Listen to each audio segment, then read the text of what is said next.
Hey, I'm Kenny. Thanks for checking out the Almost Engineer channel. And coming up, I'm going to show you how to partition a USB thumb drive or jump drive, as they're called, using Ubuntu Linux.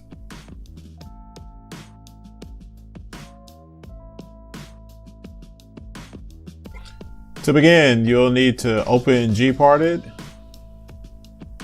And if prompted, enter in your sudo credentials.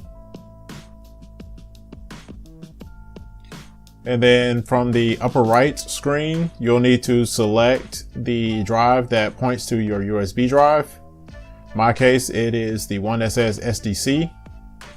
Then next, you'll need to unmount the system. And this will unmount it from the operating system. And then you'll actually need to go in and delete each of the file systems that are contained on the drive. And then create the new partitions. So we're going to select the primary partition and we're going to set it as the swap space.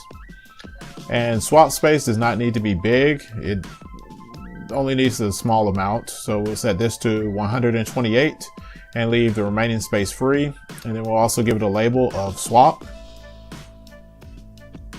And then we'll allocate the remaining amount of space to the actual drive partition. And we'll set the file system to ext4. However, if you want to use a different one, you can.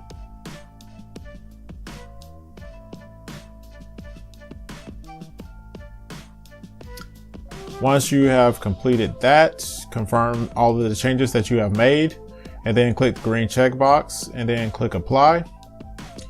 And then it will perform each of the operations that you have mentioned.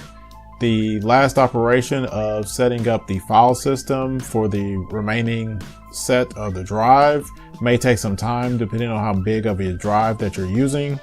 2 GB drive may take only a matter of 10 seconds or so. This one, which is a 32 GB drive, is going to take a while. Once the procedure has completed, you can click close, and then you can confirm the statistics on the file system that it shows here, that now you have the drive completely set up. If this video has helped you, please give it a thumbs up. Also, if you're not already, please subscribe to the channel so you can see different types of videos related to technology and home improvement as they are released. And if you would like to get notifications on mobile devices or any other platforms that you use, click the bell.